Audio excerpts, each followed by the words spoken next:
Hello students, good evening. आप सभी का स्वागत है गुरु मंत्रा क्लासेस में। उम्मीद करते हैं कि आप लोग बहुत खुश होंगे। तो चलिए हम लोग आज का क्लास शुरू करते हैं इतिहास से। तो कल क्लास में हम लोग पढ़ चुके थे इतिहास के बारे में। इतिहास कितने प्रकार के होते हैं, और सबसे पहला मतलब कि इतिहास में हम लोग जाने कि इतिहास किसको कहा जाता है और इतिहास कितने तरह के हैं। इतिहास मेनली रूप से 3 तरह के हैं, और इसमें सबसे पहला प्रागैतिहासिक काल के बारे में पढ़े, उसके बाद आधि ऐतिहासिक काल के बारे में पढ़े, फिर पढ़े इतिहास काल के बारे में पढ़े। इतिहास काल, ठीक, इतिहास और इतिहास में अंतर है। इतिहास में 3 तरह का काल देख लिए हम लोग, इसको क्लियर कर दिए थे।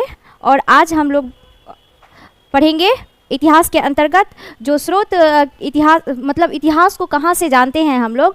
कल इसका स्रोत था साहित्यिक स्रोत, और आज है पुरातात्विक स्रोत के बारे में पढ़ेंगे। कल साहित्यिक स्रोत में देख लिए थे हम लोग क्या क्या। साहित्यिक स्रोत में हम लोग देखे थे धार्मिक स्रोत। धार्मिक स्रोत में क्या था कि जैसे ब्राह्मण स्रोत, बौद्ध और जैन स्रोत। उन ब्राह्मण स्रोत में वेद के बारे में पढ़े, फिर वेदांग के बारे में पढ़े, उपनिषद के बारे में पढ़े, और महाभारत, रामायण, महाकाव्य के बारे में पढ़े। वेदांग 6 हैं, इन सब के बारे में पढ़े। बौद्ध के बारे में भी पढ़े, जैन के बारे में भी पढ़े। इन सारी चीज़ों से हमें इतिहास के स्रोत पता चलता है। उसके बाद पढ़े हम लोग क्या कि धर्मेतर साहित्य। धर्मेतर साहित्य मीन्स लौकिक साहित्य, जो कि राजनीतिक साहित्य कहा जाता है इसे। इनसे हमें इतिहास की जानकारी मिलती है। लौकिक साहित्य में सामाजिक, आर्थिक, राजनीतिक कारण बताया जाता है। इनसे हमें इतिहास की जानकारी मिली। फिर तीसरा पढ़े कि विदेशों का यात्रा विवरण। सॉरी, यहाँ पे लिखा हुआ नहीं है, यात्रा विवरण। जैसे क्या इतिहास के टाइम में, मतलब प्राचीन काल के टाइम में विदेश से जो यात्री आए थे, जैसे ह्वेन सांग, फाहियान, ये सब भारत आए, उनके द्वारा जो रचित लिखा गया था, उन सारी चीज़ों से हमें इतिहास की जानकारी मिलती है। तो इतिहास का स्रोत मेनली रूप से 2 है, साहित्यिक स्रोत, पुरातात्विक स्रोत। अब हम लोग पुरातात्विक स्रोत के बारे में पढ़ते हैं। पुरातात्विक स्रोत में क्या क्या आता है? अभिलेख, सिक्के, स्मारक और भवन, मूर्तियाँ, चित्रकला, आभूषण, ये सब चीज़ पुरातात्विक स्रोत के माध्यम है।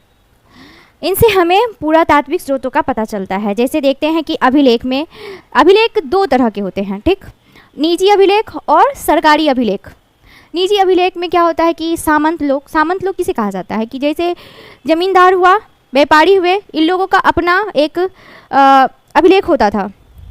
अभिलेख मीन्स मोहर बोल सकते हैं। अभिलेख का मीन्स होता है कि उन पे, अभिलेख मीन्स हो गया किसी चीज़ पे लिखवाना या चित्र बनवाना, उनको अभिलेख कहा जाता है। तो उसके बाद समझ गए निजी अभिलेख किसको कहा गया। उसके बाद हो गया सरकारी अभिलेख। सरकारी अभिलेख में क्या आता है कि राजा महाराजाओं के द्वारा जो लिखवाया जाता था, जैसे सिक्का पर, भोजपत्रों पर, और या कपड़ा पे, या पत्थरों पर, या स्मारक पर, या भवन में, कहीं भी उनके द्वारा जो लिखवाया या खुदवाया जाता था, उनको हम लोग सरकारी अभिलेख कहते हैं। समझ गए सरकारी अभिलेख और निजी अभिलेख। यहाँ लिखा गया है अभिलेख मतलब पुरातात्विक, देख लीजिए आप लोग। अभिलेख, सिक्के, भवन, मूर्तियाँ, चित्रकला, आभूषण आदि, ये सब पुरातात्विक के स्रोत हैं जानने के। और थोड़ा आगे जानते हैं कि पुरातात्विक स्रोत का श्रेय किसे दिया जाता है। 1774 ईस्वी में सर विलियम जोन्स ने एशियाटिक सोसाइटी ऑफ बंगाल, मतलब बंगाल में एक सोसाइटी की स्थापना की थी, जिनके थ्रू से, मतलब अभिलेख कहाँ से पता चलता है, ये हम लोग को सर विलियम जोन्स के द्वारा एक सोसाइटी की स्थापना की गई थी, जो जिसमें उन्होंने बताया कि जैसे क्या खुदाई होता है, तो ये खुदाई के दरमियान पता चलता है कि अभिलेख कहाँ से आ रहे हैं। तो हम लोग को तो नॉर्मली मिलेगा नहीं कि जैसे हम चल रहे हैं रोड पे या कहीं भी अभिलेख मिल गया या कुछ मिल गया तो हम लोग पता करें, नहीं, उन लोगों का एक सोसाइटी होता था जो उनसे पता करते थे कि अभिलेख मतलब कि ये वस्तुएं कहाँ से आई, कितने साल पुरानी है, क्या है, नहीं है। हाँ, तो और दूसरा क्या है कि इसी तरह ब्राह्मणी लिपि भी एक है, जो कि हम लोगों को समझ में नहीं आता था, उनको सरल अनुसंधान करने वाले जेम्स प्रिंसेप महोदय थे, उन्होंने उन ब्राह्मणी लिपि को सरल किया और जो आसान है अभी पढ़ना। और आगे देखते हैं क्या है कि जेम्स प्रिंसेप ने ब्राह्मणी लिपि को सरल लिपि में अनुसंधान किया। अब कहा जाता है पुरातात्विक स्रोतों में अभिलेख के अध्ययन को क्या कहा जा सकता है? एपिग्राफिक। अभिलेख के अध्ययन को एपिग्राफिक कहा जाता है। हम लोग देख लिए कि अभिलेख दो तरह के हैं, निजी अभिलेख, सरकारी अभिलेख। आगे देखते हैं अब सिक्के। सिक्के क्या है? राजा महाराजाओं के द्वारा सरकारी अभिलेख में आएगा सिक्के। राजा महाराजाओं के द्वारा सिक्कों पर चित्र बना करके बताया जाता था।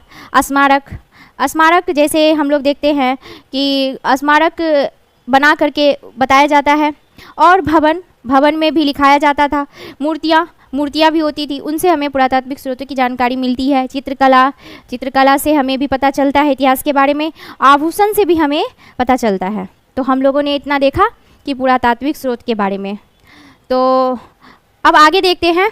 अभिलेख तो निजी दो तरह के देख लिए। अब दूसरा देखते हैं। अभिलेख 3 तरह के हैं। कौन कौन से? शिलालेख,